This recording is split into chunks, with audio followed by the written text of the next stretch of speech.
Hello everyone, welcome to texture math.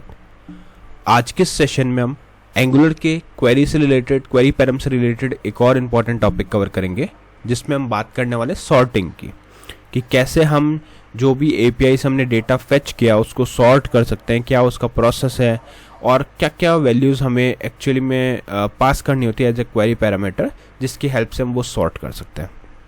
तो ये सारी चीज़ें इस सेशन में हम डिस्कस करेंगे डिटेल में। और डेमो के लिए मैंने यहाँ पे ऑलरेडी एक प्रोग्राम क्रिएट किया हुआ है, अभी अपन उसका आउटपुट देख रहे हैं।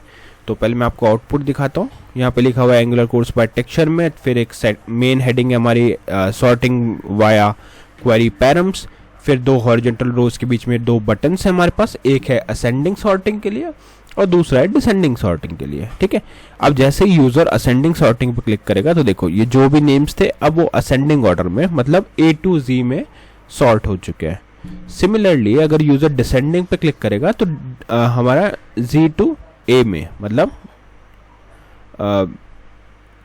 बॉटम टू टॉप हमारा सॉर्ट हो चुका है। ठीक है, तो इस तरह से आप सॉर्टिंग करवा सकते हो अपने एपीआई डेटा को। अब क्वेश्चन आता है कि इसके लिए लॉजिक में हमने क्या चेंजेस किए, कैसे हमने इसको इम्प्लीमेंट किया। तो वो चीज़ समझने से पहले हमें पता होना चाहिए कि डेटा किस तरह का है। ठीक है, तो हम जो एपीआई यूज़ कर रहे हैं वो पब्लिक एपीआई है, ये जेसन प्लेसर होल्डर है ना, ये फ्री एपीआई है। आप लोग भी सेम इसको यूज़ कर सकते हो इस डेमो को परफॉर्म करने के लिए। और यहाँ पे हमारे पास टोटल 10 रिकॉर्ड्स है, जिनके कुछ कुछ नेम हमारे पास हैं। तो उन्हीं नेम्स के बेसिस पे हम सॉर्टिंग परफॉर्म कर रहे हैं।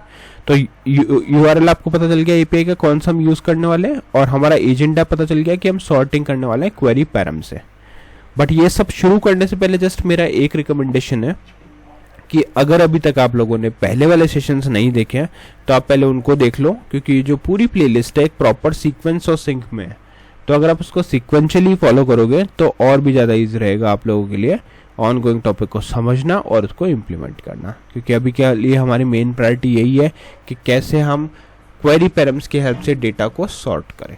ठीक है, और उसके लिए हमने क्या कर रखा है, एक डेमो बना रखा है ना। बट उससे पहले आपको पता होना चाहिए क्वेरी पैरम्स क्या होते हैं, एचटीटीपी पैरम्स क्या होते हैं, कैसे हम पैरामीटर्स को पास करते हैं। ये सब चीज़ें अपने डिटेल में डिस्कस की हुई है।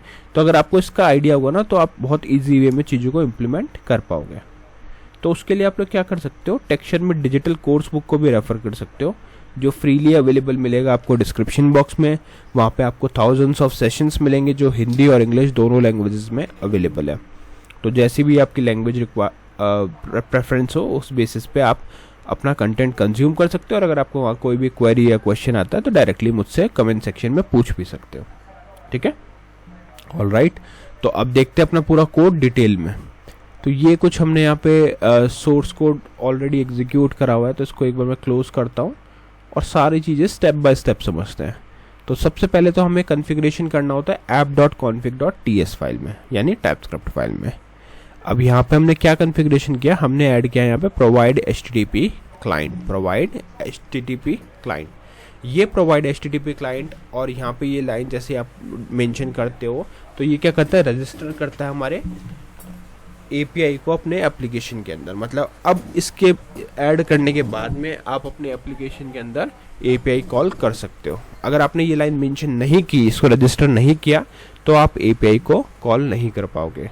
ठीक है, तो फिर चाहे कोई भी एग्जांपल, कोई भी डेमो हो, आपको अगर उसमें एपीआई कॉल करना है तो उसके लिए आपको ये चीज़ मेंशन करनी पड़ेगी। ठीक है, आई थिंक यहाँ तक क्लियर हो गया आपको कि क्या हम चेंज करेंगे हमारे app.config.file टाइपस्क्रिप्ट फाइल में। ठीक है, ये आपको मेंशन यहाँ करना होगा।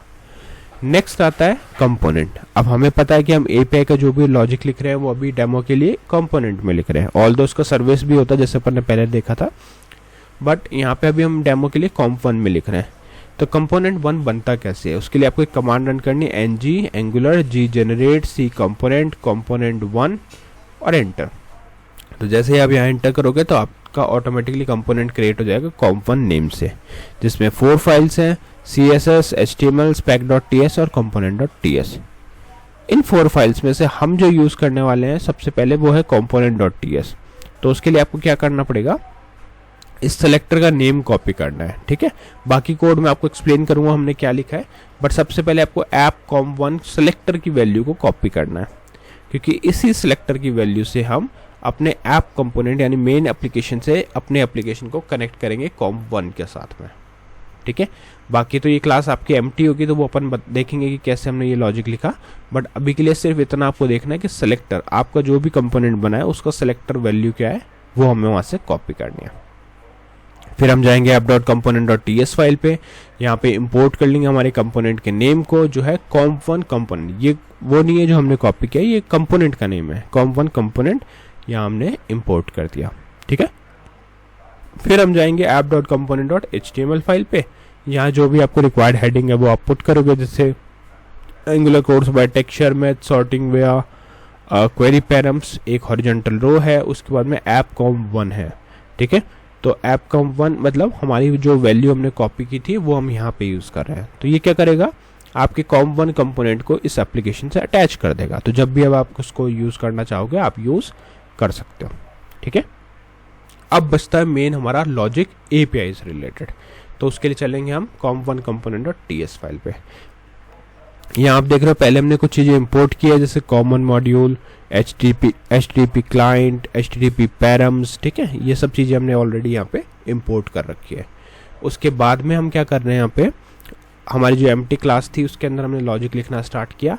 सबसे पहले हमने लिखा यूजर्स एनी ऑफ एरे, ठीक है। तो जो भी वैल्यूज हमारे पास आएगी रिटर्न होके API से वो हम यूजर्स में स्टोर करेंगे। फिर हमने एक कंस्ट्रक्टर बनाया प्राइवेट HTTP क्लाइंट, तो जब भी आपको HTTP क्लाइंट को यूज़ करना होगा आप HTTP टर्म यूज़ करोगे। फिर हमने लिखा ng on init। अब ng on init वैसे तो एक इंपॉर्टेंट और बड़ा टॉपिक है, बट अभी के लिए सिर्फ इतना आप समझ सकते हो कि ये एक ऐसा मेथड है जो ऑटोमेटिकली एग्जीक्यूट होता है जब भी हमारी एप्लीकेशन लोड होती है, ठीक है। तो जैसे ही आपकी एप्लीकेशन लोड होगी ये आपका ऑटोमेटिकली एग्जीक्यूट हो जाएगा। इसीलिए हम इसके अंदर जो बाय डिफ़ॉल्ट लोड यूज़र की वैल्यू सेट कर रहे हैं वो है ASC, ठीक है। इसका मतलब है कि बाय डिफ़ॉल्ट जब हमारी एप्लीकेशन लोड होती है पहले बार, तो उस टाइम पे जो ऑर्डर हो वो हमारा ASC हो, मतलब असेंडिंग हो, ठीक है। तो ये क्लियर हो गया कि फर्स्ट टाइम पे ऑटोमेटिकली एग्जीक्यूट होगा और वैल्यू सेट हो जाएगी ASC। अब हम क्या करेंगे, लोड यूजर्स मेथड को कॉल करेंगे जहाँ पे ऑर्डर ऑफ स्ट्रिंग, ठीक है। तो ऑर्डर क्या है, पैरामीटर है, ये पैरामीटर वैल्यू हम बटन के थ्रू चेंज करेंगे। बट अगर फर्स्ट टाइम हुआ तो फर्स्ट टाइम इसकी वैल्यू ASC है, तो कॉन्स्ट पैरम में क्या जाएगा, न्यू HTTP पैरम्स, यहाँ पे हम यूज कर रहे हैं डॉट सेट अंडरस्कोर सॉर्ट और नेम, ठीक है। तो यहाँ पे हमने बता दिया कि किसके बेस पे सॉर्टिंग करनी है, डॉट सेट अंडरस्कोर ऑर्डर, ठीक है। तो सॉर्टिंग किसके बेस पे करनी है, ये तो ये आएगा हमारा अंडरस्कोर सॉर्ट में, और किस ऑर्डर में करनी है ये डिपेंड करेगा हमारा पैरामीटर पे, ठीक है। अब आपको आइडिया हो गया होगा कि अगर आपको इसको भी डिसाइड करना है रन टाइम पे ही तो आप अपने आप वेरिएबल डाल सकते हो, बट अभी के लिए हम सिर्फ ऑर्डर को डिसाइड कर रहे हैं रन टाइम पे।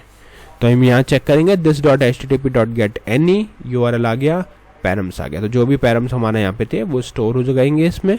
फर्स्ट टाइम पे ASC बाय डिफ़ॉल्ट रहेगा और सेकंड टाइम पे जो भी बटन से वैल्यू चेंज करेंगे वो यहाँ पे आ जाएगी, ठीक है। फिर जो भी रिस्पॉन्स आया उसको हम this.users में स्टोर करेंगे और फिर यहाँ पे उसको डिस्प्ले कराएंगे। तो अब देखते हैं HTML में क्या लिखा हमने। HTML के अंदर हमने दो बटन बनाए हैं, पहला सेंडिंग के लिए जो ऑर्डर की वैल्यू ASC पास कर रहा है, और दूसरा हमारा है डिसेंडिंग के लिए जो DESC पास कर रहा है। तो इससे क्या होगा, इससे पता चलेगा हमारा कि कौन सा ऑर्डर में सॉर्ट होना है, ठीक है। तो जैसे अगर मैंने बटन क्लिक किया ASC तो असेंडिंग वाली वैल्यू सेट हो जाएगी और असेंडिंग ऑर्डर में डेटा आएगा। अगर मैंने क्लिक किया डिसेंडिंग पे तो डिसेंडिंग वाली आ जाएगी, ठीक है।